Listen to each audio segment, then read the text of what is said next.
अच्छा जी, हमारा नेक्स्ट जो टॉपिक है that is null method of measurement. इसमें दो डिवाइसेस हैं, एक व्हीटस्टोन ब्रिज और एक पोटेंशियोमीटर। व्हीटस्टोन ब्रिज जो है, व्हीटस्टोन एक साइंटिस्ट का नाम है, ठीक है। और ये एक ऐसी डिवाइस है, एक ऐसा इंस्ट्रूमेंट है जो unknown resistance of a circuit को कैलकुलेट करने के लिए यूज़ होता है। ठीक हो गई, unknown resistance of a circuit को कैलकुलेट करने के लिए यूज़ होता है। ठीक हो गया जी। अब व्हीटस्टोन ब्रिज में हम लोग एक नेटवर्क बनाते हैं रेजिस्टेंसेस का। ठीक है, ये एक रेजिस्टेंस है, ये दूसरी रेजिस्टेंस है, तीसरी रेजिस्टेंस है और ये है जी चौथी रेजिस्टेंस। टोटल है 4 रेजिस्टेंसेस। ठीक है, टोटल कितनी रेजिस्टेंसेस हैं? 4 रेजिस्टेंसेस, 4 रेजिस्टेंसेस।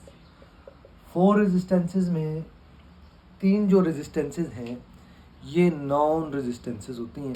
ठीक है जी, इनको हम नाम दे देते हैं P, Q, R and S. ठीक हो गया जी। 3 are known and 1 is unknown. ठीक हो गया जी, 3 नाउन है और एक जो है वो अननोन है। ठीक है जी, जो 3 नाउन है ना, इनमें से 2 फिक्स्ड है, 2 are fixed and 1 is variable. 2 are fixed and 1 is variable. जो वेरिएबल रेजिस्टेंस होती है उसके ऊपर नॉर्मली एक एरो का सिंबल लगा होता है। जैसे यहाँ पर हम एरो का सिंबल लगा रहे हैं तो ये एक वेरिएबल रेजिस्टेंस है। ठीक हो गया जी। इसके साथ एक गैल्वानोमीटर अटैच होता है, हम इसके दरमियान में एक गैल्वानोमीटर अटैच करते हैं। ठीक है, ताकि इसमें हम नल मेथड ऑफ मेजरमेंट यानी कि इसकी डिफ्लेक्शन को ज़ीरो करके हम अननोन रेजिस्टेंस को कैलकुलेट कर सकें। ठीक हो गया जी। Galvanometer is used between the resistance network. ठीक हो गया जी। अब जब हम इस सर्किट के साथ बैटरी लगाएंगे ना, हमने यहाँ पर लगा दी बैटरी।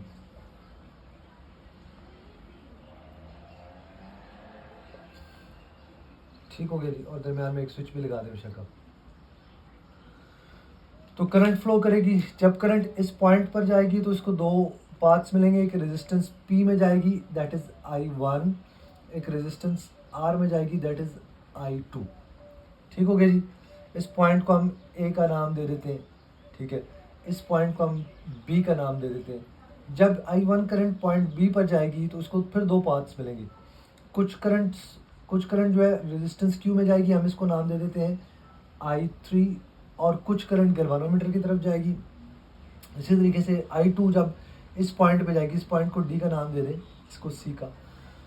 तो जब ये पॉइंट D पर करंट जाएगी तो इसमें से कुछ करंट जो है वो आगे की तरफ रेजिस्टेंस S की तरफ जाएगी। हम इस करंट को नाम दे देते हैं I4 का। और कुछ करंट गैल्वानोमीटर की तरफ जाएगी। ठीक हो गया जी। फिर ये वाली करंट इस पॉइंट पर इकट्ठी होकर दोबारा बैटरी के पास वापस आ जाएगी। अब हमने करना क्या? हमने इस सर्किट को बैलेंस करना है। सर्किट को कैसे बैलेंस करेंगे? सर्किट को बैलेंस करने के लिए हमें वेरिएबल रेजिस्टेंस का यूज़ करना है। ठीक है, variable resistance is adjusted. Variable resistance is adjusted. Variable resistance को यूँ एडजस्ट किया जाता है so that no current flows through the galvanometer. ठीक है जी, गैल्वानोमीटर में से कोई करंट फ्लो नहीं करती। ठीक है जी, जब गैल्वानोमीटर में से कोई करंट फ्लो ना करे तो मतलब ब्रिज बैलेंस हो गया, नल पॉइंट इज अचीव्ड। ठीक है जी, bridge is balanced. Bridge is balanced मतलब नल पॉइंट इज अचीव्ड। ठीक है जी, एक नल पॉइंट अचीव हो गया, इसको बैलेंस पॉइंट भी कहते हैं। ठीक हो गया। अब गैल्वानोमीटर में से क्यों कोई करंट फ्लो नहीं कर रही? गैल्वानोमीटर में से इसलिए करंट फ्लो नहीं कर रही कि इसके दोनों एंड्स पर जो पोटेंशियल डिफरेंस है ना, दैट विल बिकम ज़ीरो। यानी कि ये जो लूप्स की रेजिस्टेंसेज हैं, ठीक है, इन पे पोटेंशियल ड्रॉप इक्वल हो जाएगा। मैं कहूँ कि I1P ये पोटेंशियल डिफरेंस है इस रेजिस्टेंस के ऊपर, that will be equal to I2R। सही है जी। एंड जब ये करंट आगे जाएगी और गैल्वानोमीटर की तरफ कोई करंट नहीं जाएगी तो I3 और I1 इक्वल हो जाएंगे। मैं इसको लिख लूँगा I1Q that is equal to, इसी तरीके से I2 सारी आगे चली जाएगी, गैल्वानोमीटर की तरफ नहीं जाएगी। I2S हम इन दोनों को डिवाइड कर लेंगे तो ये हमारे पास बन जाएगा I1P over I1Q is equal to I2R divided by I2S। I1 और I1 कैंसिल आउट हो जाएगा। सही हो गया जी। हमारे पास ये इक्वेशन यूँ बन जाएगी, P ओवर Q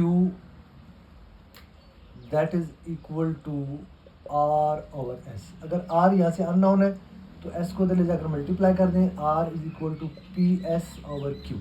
ठीक है, ये अननोन रेजिस्टेंस फाइंड आउट हो जाएगी।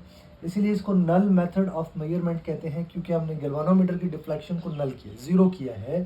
ठीक है, टू बैलेंस द ब्रिज और हम अननोन रेजिस्टेंस को कैलकुलेट कर सकें। ठीक है जी। इसकी दूसरी डिवाइस है पोटेंशियोमीटर। पोटेंशियोमीटर भी इसी प्रिंसिपल को यूज़ करती है, नल मेथड ऑफ मेजरमेंट को।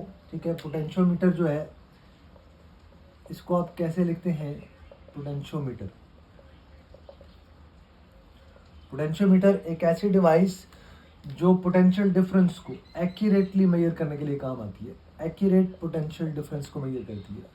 ठीक हो गया जी, एक्यूरेट पोटेंशियल डिफरेंस को मेजर करने के काम आती है। पोटेंशियल डिफरेंस को मेजर करने के लिए हम एक और इंस्ट्रूमेंट भी यूज़ करते हैं, that is volt meter.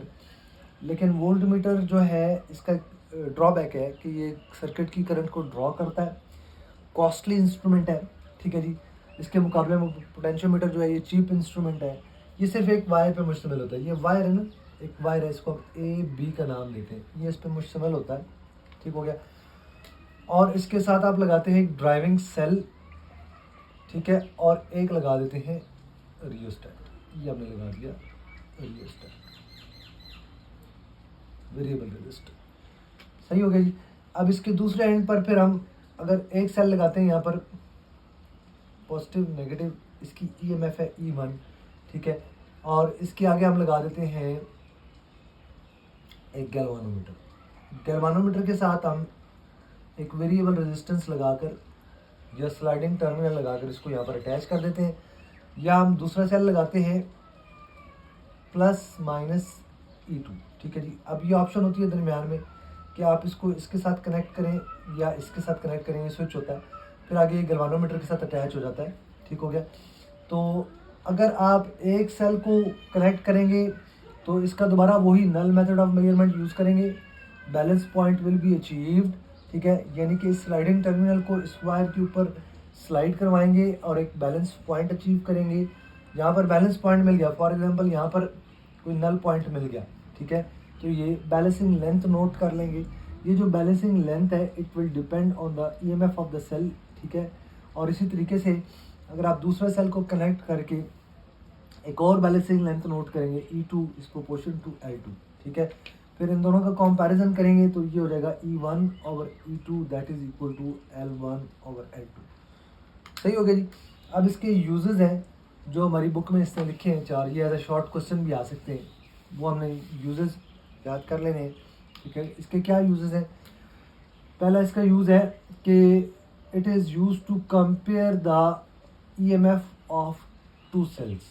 EMF of two cells, दो सेल्स की EMF को कंपेयर करने के लिए यूज़ होता है। ठीक हो गया जी। ये किसी सेल की अननोन EMF को कैलकुलेट करने के लिए यूज़ होता है। Calculate the unknown EMF of cell, unknown EMF of cell. ठीक है जी। इसी तरीके से ये to calculate the internal resistance of a cell, एक सेल की इंटरनल रेजिस्टेंस को भी कैलकुलेट करने के लिए यूज़ होता है। ठीक हो गया जी। और इसी तरीके से to calculate the potential difference, potential difference of a cell accurately, of a battery accurately. ठीक है जी, एक्यूरेटली ये डिटरमिन करने के लिए यूज़ होता है पोटेंशियल डिफरेंस। ये दो हमारे पास इंस्ट्रूमेंट से, ठीक है, पोटेंशियोमीटर एंड व्हीटस्टोन ब्रिज।